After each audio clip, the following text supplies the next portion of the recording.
intervenuto esperto anche lui nella zona. Prego ancora.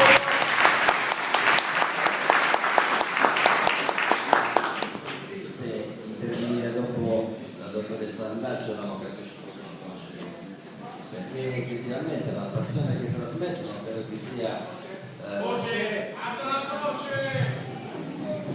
che sia triste intervenire dopo l'avvocato Scifo e la dottoressa Naraci. La parola che trasmettono a me ricorda i periodi della mia infanzia, quando andavo ad ascoltare politici che allungavano le folle qua dell'Iero, visto che la mia adozione è viene. E non è facile poter intervenire tecnicamente su quello che dicono loro e non ne sono neanche all'altezza. Io mi sono, tra virgolette, innamorato della dottoressa Nardaccio mesi fa, abbiamo portato assieme al amico Mariano in un convegno simile a Sassari. E come si fa a non rimanere affascinato a questi tesi? Da sardi, abbiamo detto che i nostri parlamentari sardi. I nostri parlamentari sardi sono prima parlamentari, non sono sardi. Sembra quasi che ogni volta che qualcuno prende l'aereo e arriva a Roma, arriva al Parlamento, improvvisamente non è più sardo, diventa italiano. E io dopo loro interventi non voglio ripetere quello che dicono loro, voglio fare solo anche delle riflessioni di carattere un pochino più generale, perché noi siamo la Sardegna, noi non siamo l'Italia. Guardate, sembra facile dire questo, no? Sembra anche un luogo comune, però è così. Le mie riflessioni sono che noi siamo la Sardegna. Quando i parlamentari parlano dell'Italia non stanno parlando di noi. Qua ci sono tanti imprenditori che come se uno avesse il ristorante alla sala vuota, improvvisamente vengono dei clienti e mandano il ristorante vicino. Ma è possibile questo? No. L'Italia ha interessi completamente diversi da quelli della Sardegna. Gli italiani hanno interessi completamente diversi dai sardi. Siamo l'unica regione che non ha avuto un'autostrada, siamo l'unica regione che non ha avuto il gas, siamo l'unica regione che non ha le ferrovie, siamo l'unica regione che ha l'80% delle servitù militari. Siamo l'unica regione che ha 2 politicoli internazionali con la quale l'Italia baratta sistematicamente il commercio internazionale. E questo è il grande situazione.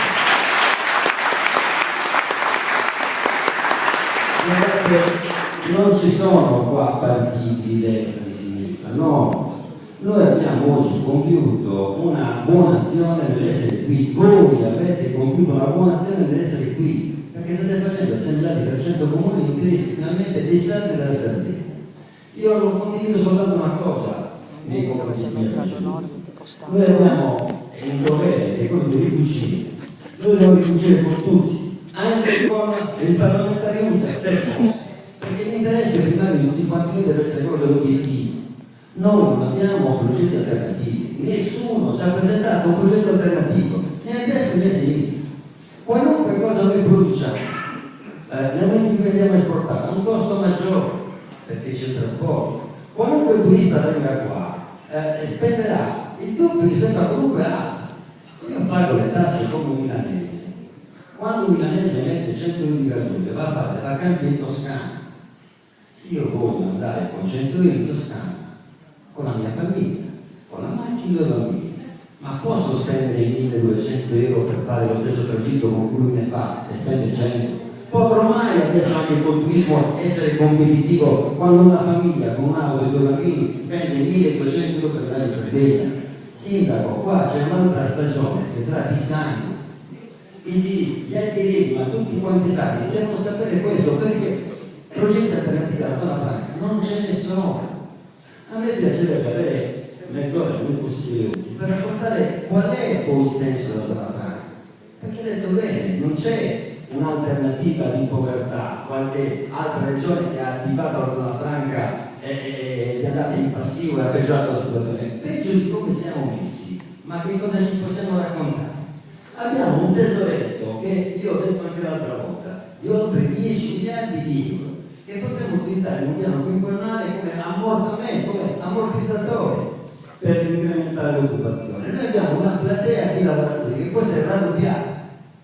Raddoppiare una platea di contribuenti vuol dire poter abbassare le tasse, almeno il 50% è matematico. L'involuzione che sta creando con l'abbattimento dei consumi sta creando un deficit pauroso. Noi siamo legati a un'Italia che sta fallendo e abbiamo tutte quante le capire la testa a caccia e andare da soli.